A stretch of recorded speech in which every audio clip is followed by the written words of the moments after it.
Week 3 of the NFL on Fox, and it's the Los Angeles Rams against the Tampa Bay Buccaneers. Both teams 1-1 going in. And welcome everyone to Tampa. Dick Stockton along with four-time Pro Bowler Chris Spielman. And of course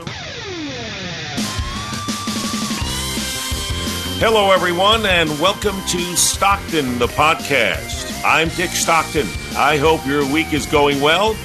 What I decided to do in this episode is to take you behind the scenes so you can hear some of the preparation that goes into getting that game, and frankly, all games, on the air. You know, that's something I've been asked so many times. You know, how does a game get on the air? What goes on behind the scenes? You just show up and do a game? Well, obviously, no. And this is the sort of thing that I want to do with these podcasts. I want to share with you topics that I think you'll find interesting, thought-provoking, and entertaining. We'll do interviews with folks in the world of sports and beyond. And of course, I will share my insights and observations of my many years in sports broadcasting. Now, what better way to offer my thoughts on the world of sports, on and off the playing field with decades of experience, telling the anecdotes of events and the figures who have made and continue to make sports the phenomenon that it is, then through these podcasts. So I'm very excited about this enterprise. I think this is going to be fun, and I want to hear from you.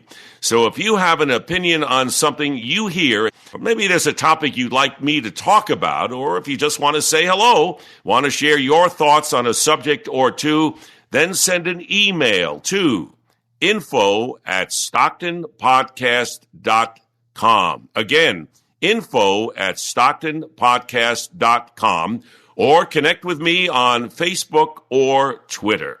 Later on in this podcast is a segment called Taking Stock, where I'll offer up my view or take on a topic. But first, what you heard at the top of our podcast today was how the Fox telecast of the Tampa Bay Buccaneers and Los Angeles Rams began, with me and my broadcast partner Chris Spielman opening the game broadcast.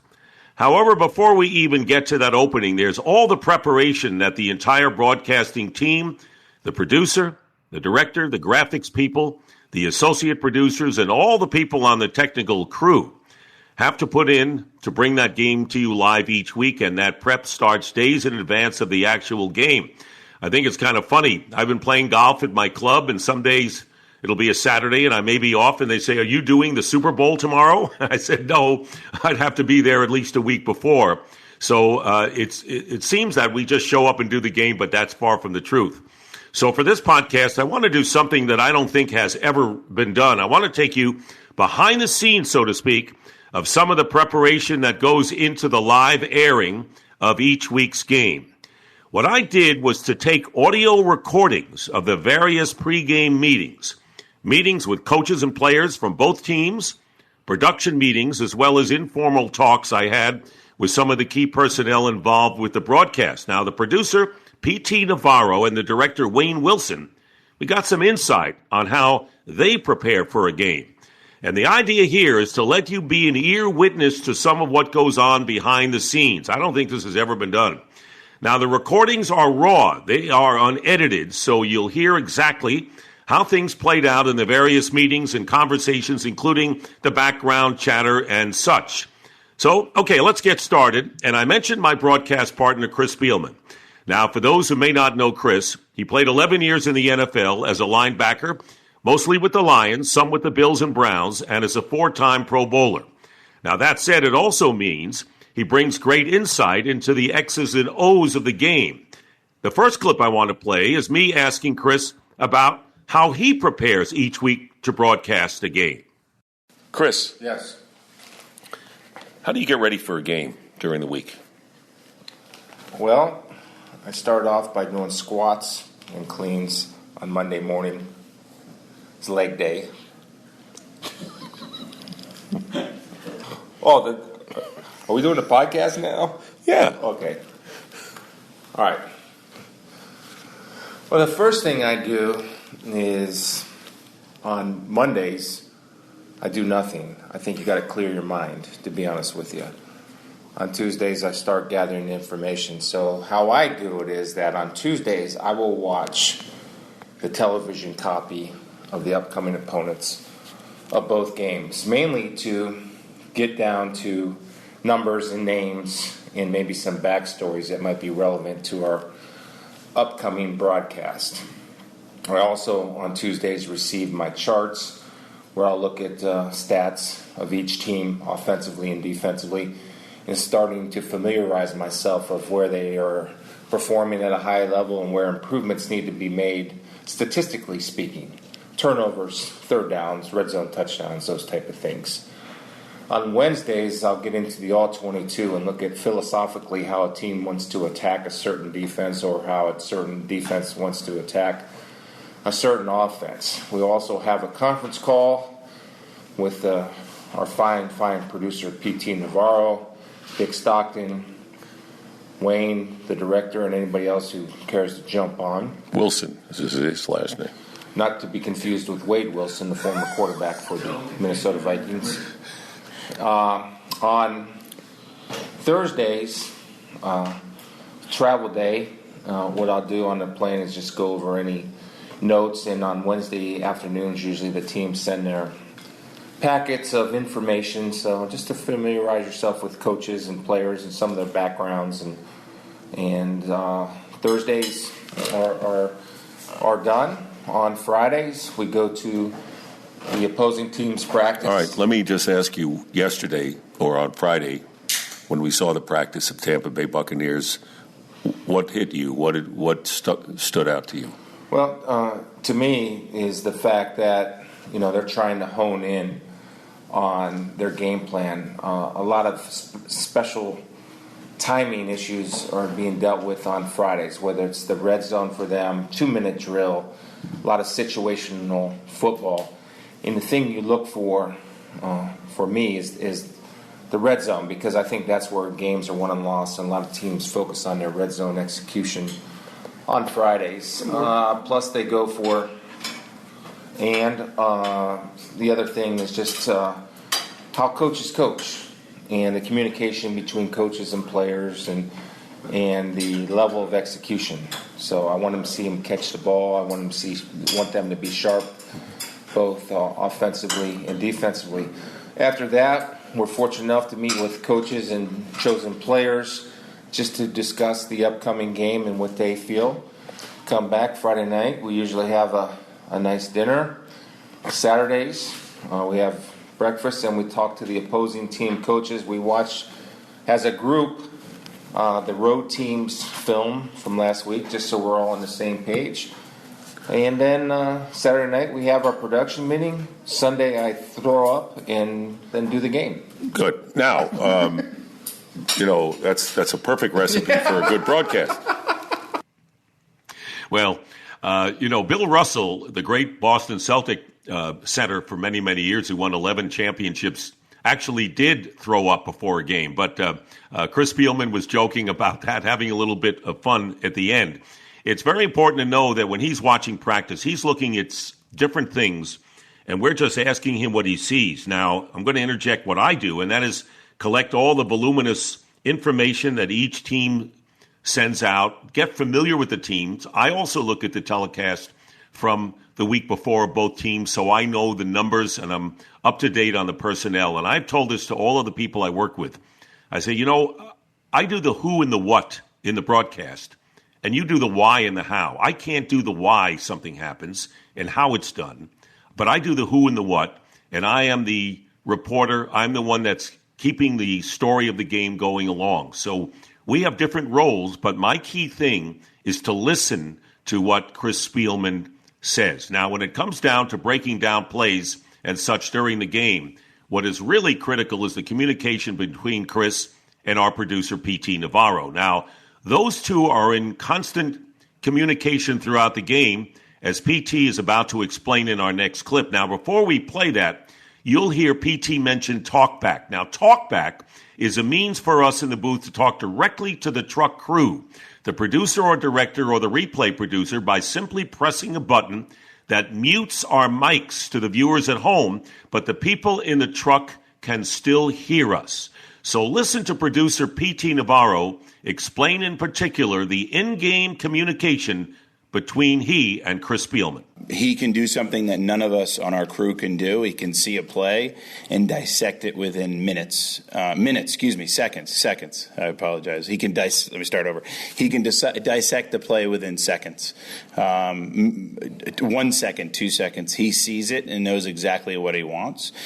He knows not to talk about too much, just pick the key component of why this play transpired and why it did it. He hits me on talkback most of the time and says very simply, I want Pitt.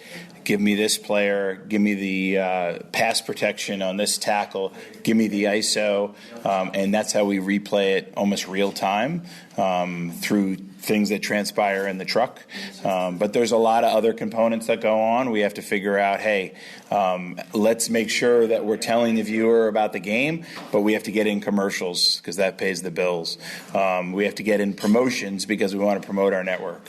So there's a lot of other things that transpire during the game, but most importantly, we're concentrating on the game itself. And you, of course, communicate with me, during the game. As little as possible. Mm-hmm. Why is that?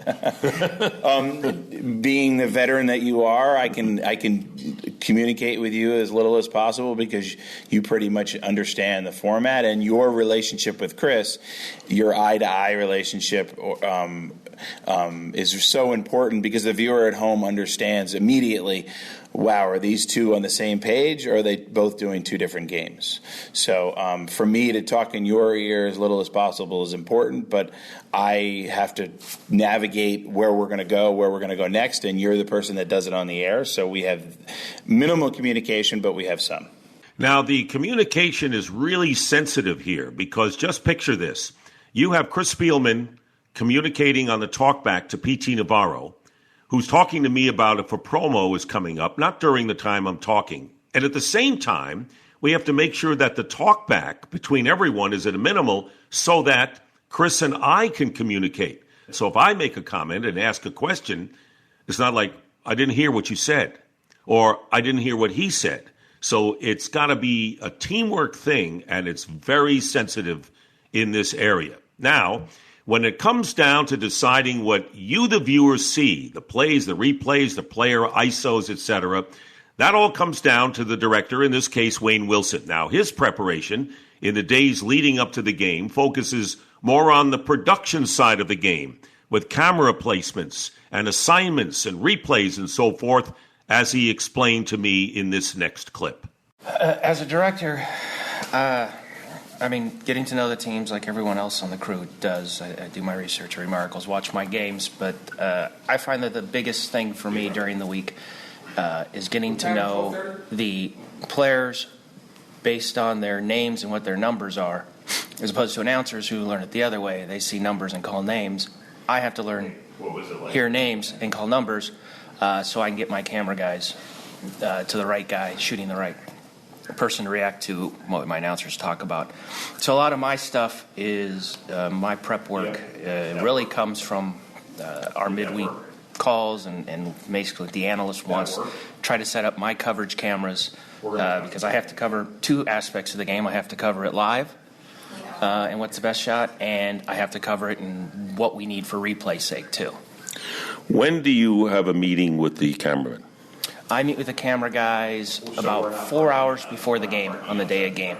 Since most of our camera guys are local operators, I don't have the luxury of seeing them on a regular basis. So we meet for about an hour, about 4 hours before the game, go over what our coverage plan will be. Now, give me an example of the kinds of things you will tell them about the coverage for this game. Well, they'll all get their assignments based on situations, and we'll break down, and I'll give them paperwork that breaks down coverage through punts, kickoffs, field goals, even Hail Marys and onside kicks should we see things like that, as well as obviously basic formations, and then explain what I expect that coverage to be it if you're isolating receivers, whether to concern yourself with dangerous tight ends or not, if we're in the red zone, things like that.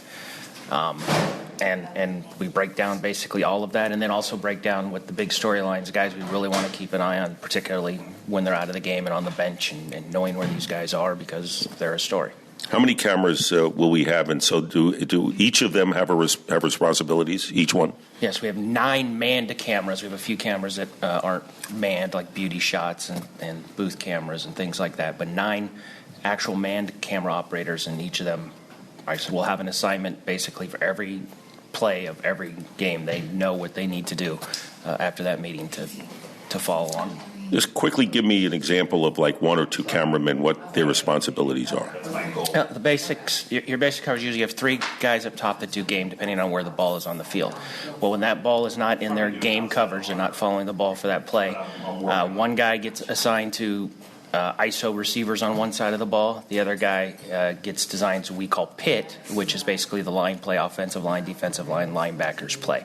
And they know their assignment based on when they're doing that or not. And they rotate between those. Of course, special team stuff, they have other things, but that'll get too complex. Well, it's very interesting because everyone has their own roles, and it's like police your own area. If the director polices his area, the producer his, and Chris and myself and all the other people in the production truck, we usually can end up with a good broadcast. So now that the production itself is in full gear, obviously several days ahead of the game, so too are the teams. And you'll often hear during a game an announcer say something like, I spoke to so-and-so on Friday and he told me this or that. Now, what we say is that he said, because there are some broadcast teams where the announcer will say we spoke to. I think they know that we speak to them. So what we would say is Jameis Winston feels this because it came from us. Well, those conversations happen at designated times on Friday and Saturday. And usually we meet with certain key players and team members from the home team on Friday after the practice and the visiting team on Saturday, either in a conference call or see them at their hotel, depending on when they arrive, to ask whatever questions we have based on the storylines we've been following throughout the week, who's injured, who's playing well and why, who isn't, and so on. It's very important that you can't rely, because when you're doing a live game and people have read and heard about things during the week, they want to know what's happening right now. So as far as I'm concerned, preparation is important, but not the most important thing. Reaction. How do we react to the broadcast, to the play that is happening on the field? How does the producer react to it? How does our graphics department, do they put timeouts left? Is this a good time for it? And how does Chris Spielman react to it and myself?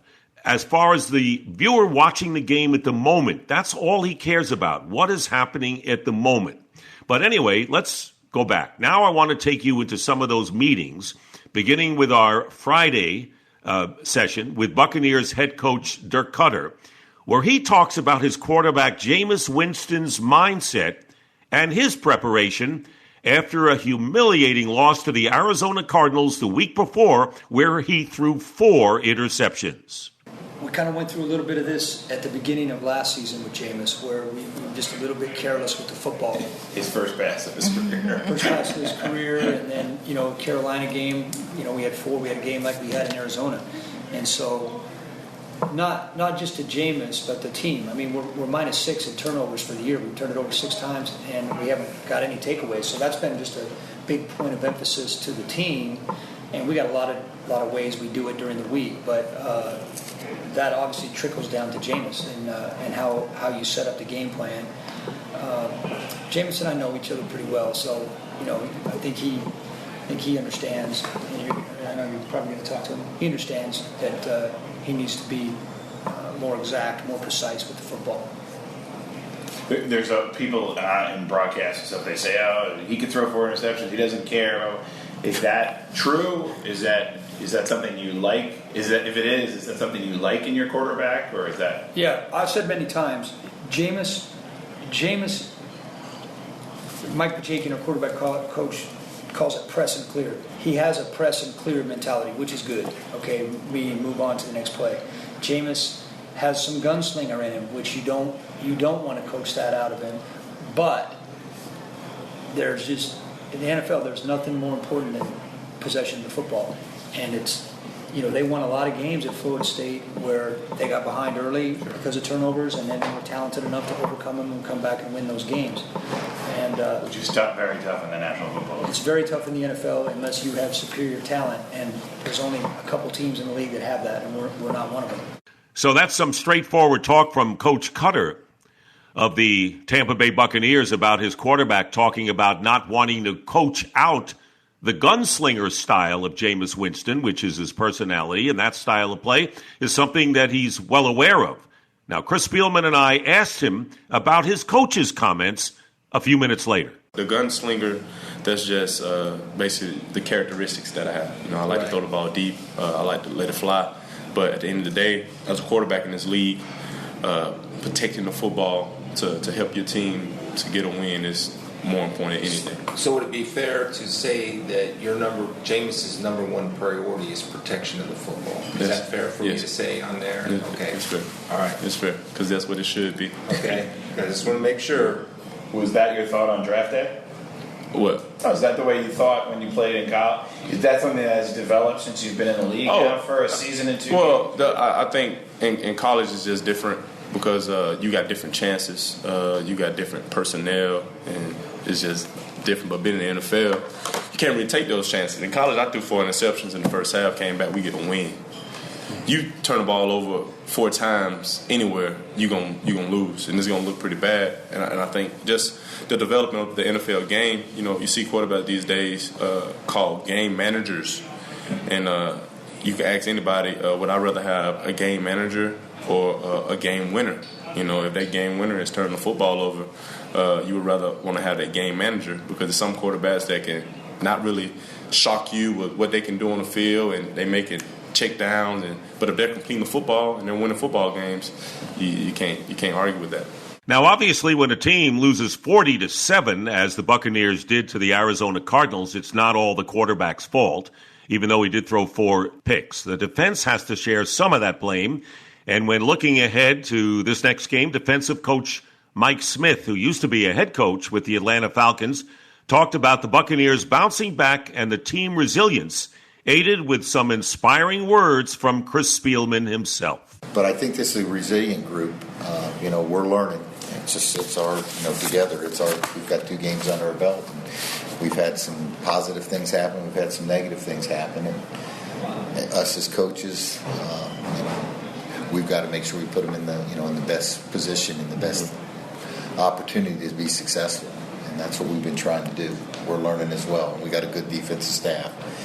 So I don't think it'll be an issue. So I'll leave you with this. I was telling these guys, it's nice that you said that. My dad was a high school football coach, and when I was with the Lions, he would come like he was coach of the Lions. Cigar, the waffle bottom, right out coaching shoes. You probably still have a pair in your I do, and my dad. The Spanjans. And, The old, we wore the stuff, and so we got beat by the 49ers 55-17. So after the game, he comes back to the locker and he looks at me and he says, "Thank God, son." What? Thank God. What?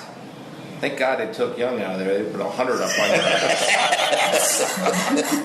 So that's coaching. That's honesty. That's right. You're right. I said, you know what? You're right. Thank God they took him out of there. They would put 100 on our ass. But that's when they were rolling, though. Yeah. It was just, what a nightmare they were to play. Wow. That's when they had Jerry going. And Taylor. And then Roger Craig and all those guys. Yeah. That's a good, that was a good football team last week.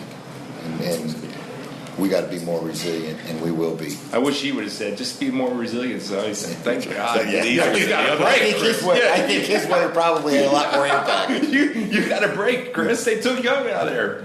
You'll be the first NFL team to give up 100. Yeah. Thanks, Coach. All right. Mike, thank you. How Good you to see you again. I've been well, thank you. Good to see you again. He's a little nervous. It's only his second game. Second game, hardly. Well, now the weekend is here, and it's Saturday, and it's time to talk to the visiting team. And we actually went to see them at their hotel, although many times we will do it on a conference call before they fly out to where we are. Of course, the Rams came in early because they had to make the coast-to-coast trip from Los Angeles to Tampa Bay. So in this case, the Rams are in town, and let's take you into the meeting with Rams head coach Jeff Fisher. The Rams, although coming off a win, had yet to score a touchdown in their first 2 games. And I thought it was interesting to hear Coach Fisher talk about how he motivated his offense during the week. I took the whole offense before the practice week on Thursday, just put them in the end zone. I had 4 balls there. I made them all touch the ball in the end zone. Just here, just touch this ball. You know, all right, let's go to practice. But you can't. You know, you have to be. You risk losing the defense. You know, so it's got to be a team thing. So you constantly remind the defense, hey, you're going to need them sometime. You know, you're going to need this offense here. You know, and this is tomorrow's going to be a great example of needing the offense. You know, so you can't beat them up, man. You got to encourage them. You know, so it was just lighthearted, but I brought it up. And you know what he did too is that he had a box in the end zone. He told us, and he says, I opened the box. He says, there are touchdowns in this box. Let's go take some of these touchdowns and let's use it in this game. And as it turned out, looking ahead, they scored 5 touchdowns against the Tampa Bay Buccaneers. And so Chris and I joked throughout the broadcast, because this wasn't in any newspaper or any clip. He says, how many more touchdowns does he have in that box? So that was a little light moment that we could use from our meeting with Jeff Fisher. So now we've talked to coaches and players, and as Chris mentioned earlier, we had our production dinner on Friday night. We don't really talk football there. We just have a nice social evening. But now comes the time when we look at some of the various elements, such as the promos and highlights that may run during the broadcast. And this takes place in our Saturday evening production meeting. And to give you a sense of what that meeting is like, listen to various people on the production crew as we take a look at some historical material on the meeting of these teams. And just a reminder that this is raw audio. It is not edited or processed. There are a lot of people who are saying things in the meeting, but it's the real deal. So what you hear now is how it all happened. Some of these are going to run, right? We're awful. Yeah. Well, they all do. We have a route. We're in trouble. We have a route. Maybe just a lightning delay. This is good to have. Okay, that's good. I love it. That's the history between these 2 franchises. Good. First game of Bucs history. Got 3 points on the board. Preseason game in July. Oh, wait a second. So when the Bucs won, the Rams won, they went on to play the Steelers in the Super Bowl, correct? 79, yes. In 79. Correct. And that's when, in the 80s, Vince that's when, Ferragamo, that was at the Rose Bowl. At the Rose Bowl. I was there. That was the Stallworth catch. I interviewed Ferragamo after the last game, meeting, the losing which was quarterback. The Rams' last home game in St. Louis. Oh, these are the rush. These are like rush Color uniforms. Rush, yeah. Thursday night game. Color rush. Okay. Quarterbacks were a combined 4 for 26. Their best quarterback was their running back. Is it? Yikes. Only one for Chris's. That was the last game in St. Louis. Was Good. the last meeting. Here's the last LA Rams touchdown. This will air. Christmas Eve. That's what a touchdown says. Christmas. Do we know if Dick Stockton called this game? He says no. I don't know. What is even? What's up? Even. I'll fix it. Eve. I'll fix it. It's a typo. It's next to the letter. Typo. Jermaine Ross's tough crowd. only ever touchdown catch. 94. Jermaine Ross. Yeah, that's right. He did have a touchdown rush, but he only had 1 touchdown. Well, we just spiked the ball to himself. He probably went to spike and then realized I got to keep All right, this. Rams quarterback drafted. This is good. Oh, I liked it. Oh, wow. Quarterback drafted number 1 overall by the Rams. Terry Baker, who played in the Final Four for Oregon State in basketball in Bill 63. Wade. I remember that 58 Pro Bowl. Sam Brett, yeah. 21 career passes. Billy Wade, who won an NFL championship with the Bears in 1963. Jared Goff, who won a championship. No, not quite. Maybe eventually. Won a photo with Good baseball player. no. So that's a sense of the kinds of things that we talk about in the broadcast. It starts with the producer telling us, first what time does he expect us to be at the game? Do we want to be at the game? Who's going to ride out with whom?